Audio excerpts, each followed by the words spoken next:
نن بحث دی د دلایلو. دلایل جمع د دلیل ده.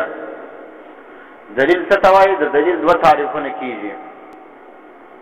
یو مشهوره تعریف دی چې موږ منطق کې ویلی دي ما یلزم من العلم به العلم بشیء آخر، معنی چې پر دلیل باندې ستا علم راغلی د هغه په وجه باندې ستا علم پر بل شی باندې راځي، دا دلیل وایي. اور دلته شریفه کې چې کوم تعریف شوی دی یا رشیدیه کې هغه څه دی؟ هو المرکب من قضیتین لتأدى الى مجهول نظری. ودا دلیل هغه مرکب دی د دوه قضیو څخه چې دوه قضیو سره مرکب دی د څه لپاره؟ لتأدى الى مجهول نظری، چې د دوه قضیې تاسو سره ملاو کړي دغه په واسطه باندې تاسو یو مجهول نظری معلوم سي بدل چې کیږي دلیل ویل کیږي. دا تعریف سره اول تعریف اولاد دی. دلیل بیا په دوه قسم دی، یو دلیل نقلی دی یو دلیل عقلی دی. دلیل نقلی د نقل څخه دی، چې کوم دلیل څخه پر مدعا شي هغه د کتاب څخه وي، لکه قرآن یا حدیث یا فقه. او دویم چې کوم دی دلیل عقلی دی. دلیل عقلی د عقل څخه، یعنی انسان په عقل باندې خپل مدعا ثابتوي. نو دې دوه کې چې دی په نقلی او په عقلی دلایلو کې اصل چې کوم دی هغه دلیل نقلی دی، ځکه عقلی دلایلو کې خطا راځي او نقلی دلایل چې کوم دی هغه خطا ممکن نه ده، ځکه هغه وحی ده. د قرآن آیت چې ووایه په یو مدعا باندې وینې او شی په هغه کې صراحتاً لیکلی وي، نو په هغه کې د غلطي امکان نشته. او عقل چې کوم دی چې په یو شي باندې عقلي دلیل وایه په هغه کې د غلطي امکان ډېر دی. نو ځکه اصل چې کوم دی عقل او نه نقل کچې سره د هغو مخالفت سره راغلی، نو ترجیح به دلیل نقلي ته ورکول کېږي، دلیل عقلي ته نه ورکول کېږي. اوس اول موږ وایو دا نقلي دلیل، دا نقلي د نقل څخه دی. نقل څه ته وایي؟ په فن د مناظرې کې د نقل تعریف څه دی؟ النقل هو الاتيان بقول الغير على ما هو عليه بحسب المعنى مظهرا انه قول الغير. اوس نقل دا ته وایي چې سړی اتيان وکړي په قول د غیر باندې، د قول د غیر قول دا نقل کړي، د بل چا قول را نقل کړي په هغه طریقه باندې چې سره کوم هغه کړي وي. اوس که الفاظ بدل وي پروا نه، لیکن معنا دې نه بدله، معنا په بحسب المعنا بهتره نقل کوي، لیکن الفاظ کاغه نه وي پروا نه لري، دا ته نقل ویل کېږي. بیا څه دی؟ وایي الذي لازم في النقل الاتيان بقول الغير بحيث لا يتغير لفظه. په نقل کې دا لازم نه دی چې د غیر قول را نقل کړي د هغه الفاظ هېڅ تغیر نه وي، معنې سره کم د چا سره قول را نقل کوي هغه چې سره کم قول کړی دي هغه رقم را نقل کوي، معنې هغه الفاظ هم هغه رقم نقل کوي. نو دا شرط نه دی، دا لازم نه دی. په نقل کې د چا څه چې نقل کوي د چا قول را نقل کوي د هغه الفاظ بعینه نقل کول ضروري نه دي، بلکې د هغه مفهوم چې صحیح وي، چې کومه خبره هغه کړې هغه خبره سره نقل کوي په خپلو الفاظ کې، بل چا ته بیان کوي بس دا نقل دی. الفاظ هغه ضروري نه دي، دا یې زده کړي.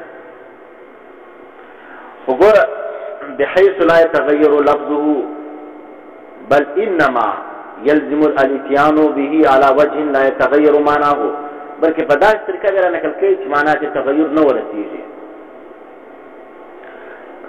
او بل دا دی سره د دې لازم دا ده چې اظهار به وي، دا خبر به ظاهره چې انه قول الغیر، دا خبره چې زه کوم دا زما وینا ده، د چا وینا ده؟ د فلاني وینا ده. مثلا سړی دا وایي كأن يقول مثلا قال ابو حنيفه النية في الوضوء ليست بفرض. اسلی دا وایي چې امام ابو حنیفه فرمایي چې نیت په ذات کې فرض نه دی. اوس چې نیت په ذات کې فرض نه دی، دغه رقم جزیه په دغه الفاظ باندې په فقه کې موجوده نه ده. نو چې اوس نه ده موجوده، نو دا ضروري نه دی چې بس خلک بیا دا تاسو دا وایي شی وغواړي چې هله ماته دغه جزیه را پیدا کړه. نو دا جزیه چې کوم دا په فقه کې اوس نه پیدا کېږي، لیکن د دې معنا چې کوم هغه موجوده ده په فقه کې چې نیت په ادا کې شرط نه دی، فرض نه دی.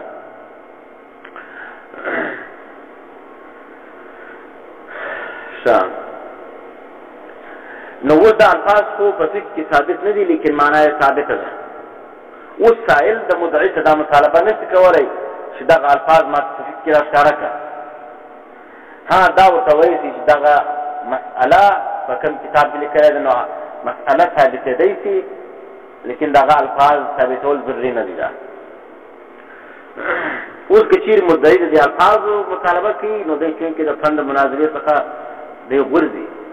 په فن د مناظرې کې دغه چې کوم دي هغه الفاظ لازم نه چې خامخا ښکاره کوي، ځکه د نقل تعریف موږ دا وویل چې د غیر قول لا نقل کې په اعتبار د معنا سره صحیح وي، الفاظ که بدلې پروا نه لري، او نسبت د هغه ناقل د چا چې نقل کوي هغه ته نسبت کوي. یو شی چې کوم هغه موږ وایي اقتباس ده. اقتباس څه ته وایي؟ اقتباس دا ته وایي چې د غیر قول په داسې انداز باندې نقل کول چې په هغه سره صراحتاً ضمناً کنایتاً او اشارتاً دا ثابت نه وي چې دا د غیر قول دی. معنی په هغه کې دا اشاره نه وکړي چې دا د غیر قول نه صراحتاً وکړي، نه ضمناً وکړي، نه کنایتاً وکړي، بس داسې به اقتباس ویل کېږي. نو د اقتباس او د نقل فرق دې معلوم شو. بل شی چې کوم دی تصحیح النقل ده. تصحیح النقل څه ته وایي؟ چې په هغه کې د قول نسبت منقول عنه طرف ته په صدق سره ثابت کړي. څه معنا؟ دا کوم شی د پلانې څخه نقل کوم دا رښتیا خبره ده، دا دروغ نه وایم. مثلا مدعي دا وایي چې ما ابو حنیفه قول دا دی چې فاسق معلن د هغه امامت مکروه دی. چې کوم فاسق وي او اعلانیه فسق، اعلانیه طور دی چې شي، علانیه طور دی فسق کوي، اوس د هغه امامت مکروه دی. اوس سائل د الفاظ واوري او بیا دا وایي د امام صاحب دا ټول چیر لیکلی دي. اوس مدعي به دا ورته دا په هدایه کې لیکلی دي. اوس دغه د هدایې حواله هغه ورکړه، نو چې حواله یې ورکړه بس دا ټول په هدایه کې درته ښکاره کړل، بس دا خبره بس دا تصحیح النقل ده. تصحیح النقل تعریف سره کوم؟ تصحیح النقل هو بیان الصدق نسبت ما چې سړی راولاړ شي دغه نقل تصحیح څه ته وایي؟ چې بیان د صدق د نسبت هغه څه کړي وي چې هغه درته بیان شوی وي. معنی د منقول عنه څخه خلاصه دا د منقول عنه څخه چې کوم شی د نقل کړي وي بس هغه ثابت کړي. اوس راتې دلیل لره. دلیل موږ ویلو چې یو نقلي دی یو عقلي دی. نقلي کې چې کوم قرآن سنت کې خراله، او په دلیل عقلي کې عقلي د عقل څخه دی. دلیل پر درې قسم دي. اول دلیل عقلي دی، دویم چې کوم دی هغه دلیل نقلي دی، دریم چې کوم دی دلیل عقلي او نقلي دواړه دي. دلیل عقلي چې خالي وي، خالي دلیل عقلي، دلیل عقلي محض چې موږ ته وایي چې په هغه کې صغرا او کبرا دواړه عقلي وي. وینې لکه موږ څنګه وایو العالم متغیر، دا صغرا ده، دا عقلي ده. ولې سوچ فکر موږ وکړو عالم متغیر دی، تغیر کې روان دی هر ساعت کې. کبرا هم عقلي ده، کل متغیر حادث، هر متغیر حادث دی. اوس نتیجه چې راوته د حد اوسط چې وباسي، نو فالعالم حادث، عالم چې کوم دی حادث دی. دا دلیل عقلي سلو. دویم چې کوم دی دلیل نقلي دی، د نقلي محض خاص نقل دی. صغرا هم دلیل نقلي وي، کبرا هم دلیل نقلي وي. لکه اوس ګوره موږ وایو تارک المامور عاصٍ، په کوم شي باندې الله او رسول حکم کړي دا هغه څوک دی دا ګناهګار دی. دا دلیل پر دې باندې چې افعصیت امری، دا دلیل دی، دا صغرا باندې شو. او کل عاصٍ یستحق العقاب، هر عاصبه مستحق د عقاب د عذاب. نو اوس هغه د پاره دلیل چې ومن یعص الله ورسوله فإن له نار جهنم، څوک چې نافرماني وکړي د الله او د رسول یقینا د لپاره به اور د جهنم وي. ګوره نو اوس دا پر کبرا باندې بیا دلیل دا شو چې هغه مستحق د عذاب یا د جهنم دی. نو نتیجه یې چې راوتله چې تارک المأمور یستحق العذاب، چې کوم سړی د الله او د رسول نافرماني وکړي، د ماموراتو نافرماني وکړي، هغه پرېږدي دا سره به شي دا مستحق عذاب دی. دریم شی دا دی چې هغه کې صغرا چې کوم ده هغه عقلي وي او کبرا چې شي نقلي وي. دا دواړه سره جمع کې دا نتیجه راوباسي. لکه دا کار شوافي وکړی دي او دوی وایي النیة فی الوضوء شرط، وایي نیت په اوداسه کې شرط. دا دلیل عقلي دی. ولی دلیل په دې باندې کبرا چې لانه عمل، دا خبره صحیح ده ځکه پر شرط باندې د دې سره دلیل نقلي نشته موجود، دا عقلي دلیل دی. اوس کبرا دا چې لانه عمل ځکه دا عمل دی او پر عمل باندې دلیل څه چې انما الاعمال بالنیات. نو انما الاعمال بالنیات عمل دار مدار په نیت باندې دې څه نتیجه دی راوړي چې نیت په اوداسه کې دا چې دا عمل دی او عمل چې کوم دی هغه باندې دغه دار مدار په نیت باندې دی. نو عادت دار مدار په چش باندې په نیت باندې چې نیت نه پکې موجوده نو عادت نه کېږي. اوس راځي دلیل عقلی لره د دې بیا دوه قسم دي.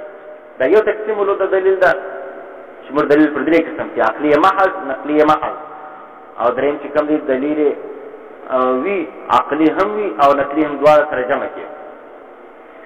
اوس دلیل عقلی بیا پر دوه قسم دي، دلیل لمی دی دلیل انی دی. دلیل لمی څه ته وایي چې د علت څخه پر معلول باندې استدلال وشي، د علت څخه پر معلول باندې استدلال وشي. انی څه ته وایي؟ انی دا ته وایي چې د معلول څخه پر علت باندې استدلال وشي.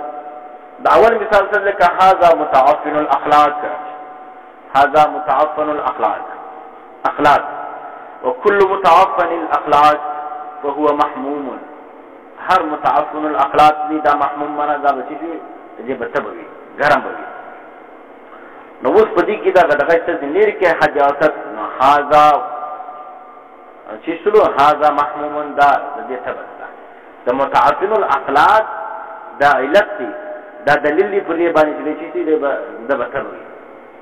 نو د علت څه دلیل وسره پر شابانه پر معلول باندې دا دلیل لمی دی. او دلیل انی څه ته وایي چې هغه کې د معلول څخه استدلال وشي پر علت باندې لکه موږ وایي هذا محمول چپې خوا وایي دا څه سبب ده، دا ګرم دی. وکل محموم هر محموم چې متعفن الاخلاق بیا دغه اخلاق سره ګډ وډ وي. نو هذا متعفن الاخلاق دا متعفن الاخلاق دی اخلاق وي. نو اوس دا څه ده چې تاسو د دلایل وای په مناظره کې بیا به اول ذکر اول د دلیل پیشوي دي. که دلیل د پیش کې بیا ورته دلیل عقلی دی که نقلی دی که عقلی و نقلی دواړه دي چې دا هم درته پیش کړ بیا به دا ورته وایي چې دا دلیل لمی دی که دلیل انی دی. دا وینې نو دا شام ته درته شته. اوس که چیرې مناظر دا ولاړ چې هغه پاکي په مناظرین کې چې کوم مدعی دی اگر اولاد خپل دعوه باندې دلیل پیش کی لمی پیش کی نو بیا دا مدعی ته معلل ویل کیږي. و صدا په څنګه چې کوی چې معلل یې ویني کوم مستدل تا دلیل پیش کی ته چی شي تا کوم دلیل پیش کړی ته مستدل کوم معلل یې نو دې په دام نه پیږي. بیا نو کچيري د دلیل لمی پیش کړیو بیا د معلل دی او کچيري د دلیل انی پیش کړیو بیا د چی دی مستدل.